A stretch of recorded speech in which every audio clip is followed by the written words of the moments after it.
نسيت اقول لكم صحيح، مشكله الفندق ده ان الاسانسير فيه عطلان على طول. عشان اطلع كل شويه للدور الثالث لازم يتقطع نفسي. بس نسيت اقول لكم برضه ان الاوض الكويسه دي الاوض الجديده، ودي في الدور الثالث. ما انا يا اما اقعد في الدور الارضي في الاوض القديمه التكييف فيها قديم، يا اما اطلع في الدور الثالث ومفيش اسانسير، لازم في ضريبه ادفعها. اريح شويه واقول لكم الفندق ده ايه اخباره. ده نسكافيه بلاك، يعني مش عارف، ما كنتش بحبه بس حبيته اتأقلمت عليه. بس الفندق ما فيهوش لبن، عندهم ازمه في اللبن، جت على حظي وعندهم ازمه في اللبن.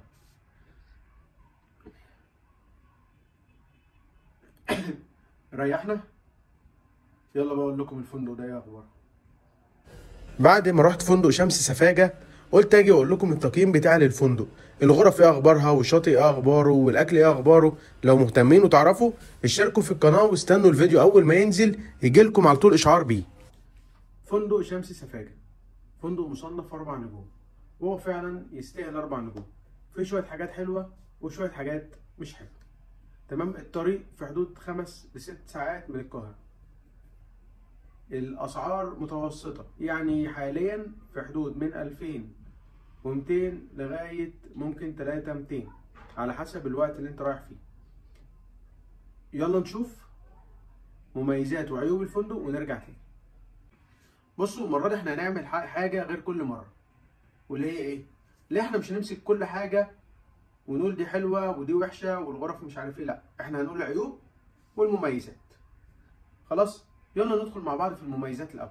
ليه؟ اذكروا محاسن موتاكم. مميزات، اول حاجه الاكل كان حلو جدا بصراحه، انا كشيف اتبسطت. في تنوع، في حاجات حلوه، الحلويات حلوه قوي. دي اول حاجه عجبتني، الاكل حلو جدا، البوفيه حلو جدا ومتنوع، انتوا لو رحتوا هيعجبكم. تاني حاجه عجبتني هناك البسين. بصوا كان في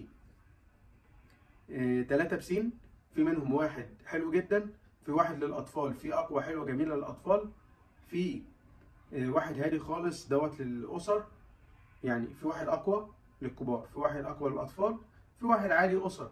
وكان في بسين جميل جدا عباره عن عمق 3 متر، ده بصراحه اول ما الواحد يحب يستجم يروح يقعد هناك شويه، ليه ينزل كده الميه بتشيله بيبقى مبسوط، يخرج الطاقه السلبيه اللي جواه ويرجع تاني ياخد دوشه من العيال في الارض. فدي المميزات، الاكل حلو والبسين حلو. من ضمن المميزات اللي هناك كان عندهم جاكوزي جميل جدا، يعني زي صاله كده مغطاه فيها جاكوزي، تدخل تسترخى كده تقعد تهدى، حاجه جميله جدا. دي برضو حاجه عجبتني جدا في شمس سفاجة. البحر بتاع الفندق حلو جدا. اولا هو شاطئ في البدايه في زلط وطوب كده خفيف، يعني هو مصنف كشاطئ رملي، لكن في شويه صخور، في شويه صخور، في اعشاب، في يعني يفضل انك تلبس الحذاء بتاع البحر دوت، هيبقى حلو جدا. كان في الشاطئ دوت فيه حاجه حلوه جدا، يعني انت مجرد ما تلبس النضاره كده تفضل تتفرج تحت في الميه هتلاقي اعشاب حلوه قوي وهتلاقي سمك حلو قوي والوان واشكال. لا كانت حاجات حلوه جدا فعلا، اتبسطت منها. دي كده المميزات اللي قلتها لكم، تعالوا اركنوها على جنب. تعالوا بقى ندخل في العيوب. بص بقى يا سيدي، اولا قبل ما اقول لك العيوب هقول لك حاجه بسيطه خالص، اللي هي ايه؟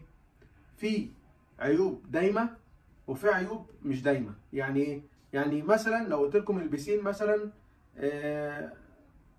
حجمه صغير، ده عيب دائم، كل ما تروح الفندق هتلاقي البسين حجمه صغير. في مثلا ممكن اقول لكم الاستاف معاملته وحشه، ده مش دائم، ده ممكن نروح بعدها بسنه نلاقي الاستاف اتغير، نلاقي اللي كان معاملته وحشه مش موجود، فده كده عيب مش دائم. فدايما العيب الدائم ده هو اللي يعني بيخسر الفندق كتير، لكن العيب اللي مش دائم ده يعني ممكن تسمعوه مني كرأي، لكن بعد كده تروح بعدها بسنه ولا سنتين تلاقوا الدنيا بقت احسن بكتير. فبالنسبه لي الفندق ده العيوب اللي فيه مش دائمه. يعني ايه؟ يعني انا رحته مثلا من سنه، ممكن اروحه السنه دي الاقيه افضل بكتير. ليه؟ لان المميزات هي موجوده، لكن العيوب ممكن يجي مدير شاطر يغير كل العيوب دي. حلو. فانا اقول لكم على العيوب، بس العيوب دي زي ما قلت لكم متغيره، يعني ممكن نروح السنه دي نلاقيهم بقى افضل واحسن بكتير. اول عيب المشروبات. للاسف المشروبات كانت يعني كل ما يعجبك حاجه وتروح تطلبها مش موجوده. عايز تشرب لاتيه بتاع، مفيش لبن. وممكن يديك النسكافيه لبن كده بالقطه كده. فدي اول يوم، تاني يوم نصه، بعد كده تقريبا ربنا فرجها باللبن فبقى عندهم لبن، فعادي ازمه وخلصت يعني. تاني عيب الغرف. الغرف عندهم تقريبا ارضي واول وتاني وتالت، فالادوار العاليه دي جديده. الاوض حلوه، واسعه، الحمامات فيها حلوه، كل حاجه كويسه، لكن مشكلتها ان هي عاليه. طيب والاسانسير؟ الاسانسير للاسف مش شغال، تقريبا بيشتغل ساعه في اليوم وعطلان طول الوقت. تكلم الريسبشن اصل الصيانه هيجوا يصلحوه. ان شاء الله حاضر ماشي. عم محمد راح مش عارف يعمل ايه وهيخلص اموره وهيجي يصلحه بعد الساعه 5 6. فطبعا احنا يعني كان معانا حد كبير، كان عشان ينزل معانا من الدور الثالث لغايه تحت ويروح لغايه البسين لغايه الشاطئ وعشان يرجع تاني تقريبا اليوم خلص. فدي مش حاجه حلوه للاسف. فده من ضمن العيوب. دي عيوب متغيره، او عيوب متغيره، ان الاسانسير تصلح الموضوع يبقى اسهل واحسن بكتير. تاني حاجه من العيوب سرعه حل المشكله. للاسف بطيء قوي في حل المشكله. يعني مثلا لو لقيت هاوس كيبنج معدي وقلت له معلش عايز حد يعمل لي حاجه في الغرفه، ممكن يجي بعدها بساعتين كنت اصلا نسيت. او لو محتاج حاجه مثلا ميه ولا حاجه تكون زمانك شربتها وزمانك نزلت اشتريتها اسهل.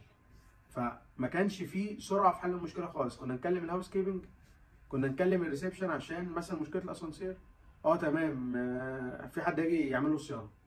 حد يعمل له صيانه دوت ممكن من الساعه 1 يخلصوا الساعه 3 او 4.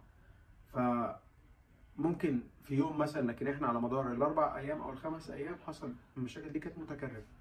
فده كان ساعتها فيها مشكله جدا وما عجبنيش جدا. فتعالوا نلخص كل اللي قلناه ده بمناسبه الغرف. الغرف الادوار اللي في الدور الاعلى دي الجديده، حماماتها كويسه.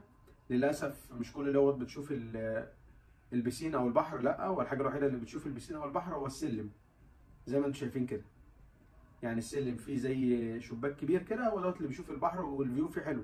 يعني انت لو حبيت تشم شويه هوا حلو سيبك من الاوضه وتعالى اقف على السلم شويه تاخد شويه هوا نضيف. فده بمناسبه الغرف تقديري ليها مثلا يعني 7 من 10. بالنسبه تقييمي للبسين هديهم، عشان في تنوع، هديهم 8 من 10 عشان الاقوى بتاعتهم مش قويه. فلو في اقوى كان هيبقى يعني بصراحه 10 على 10. بالنسبه لتقييمي للاكل هديهم 9 من 10، وده برده كان حاجه حلوه جدا، تقييم حلو جدا على فكره. ان انا اقول لكم 9 من 10 ده دي حاجه حلوه جدا، يبقى عجبتني قوي. فتعالوا نروح كده للشاطئ. الشاطئ انا هديله تقييم 7 من 10. بالنسبه للحفلات بالليل والسهرات بالليل كانت حلوه جدا. الصبح في انيميشن على البسين برده كان حلو جدا واسلوبهم حلو جدا وفرحوا بصراحه الولاد. لا الفندق كمجمل حلو جدا. وعايز اقول لكم حاجه اخيره، اللي عايز يتبسط في مكان هيتبسط مهما كان، لان انا راح اتبسط، هبسط نفسي، اي مشكله هقابلها وانا في مصيف هتغلب عليها، عشان انا مقرر جوه دماغي ان انا رايح اتبسط. يلا لو رحتوا قولوا لي عملتوا اتبسطتوا ولا لا، ولو عايزين فنادق تاني قولوا لي. وما تنسوش تدوسوا سبسكرايب وتدوسوا على علامه الجرس عشان تشوفوا كل الفنادق اللي هقول لكم عليها. باي باي.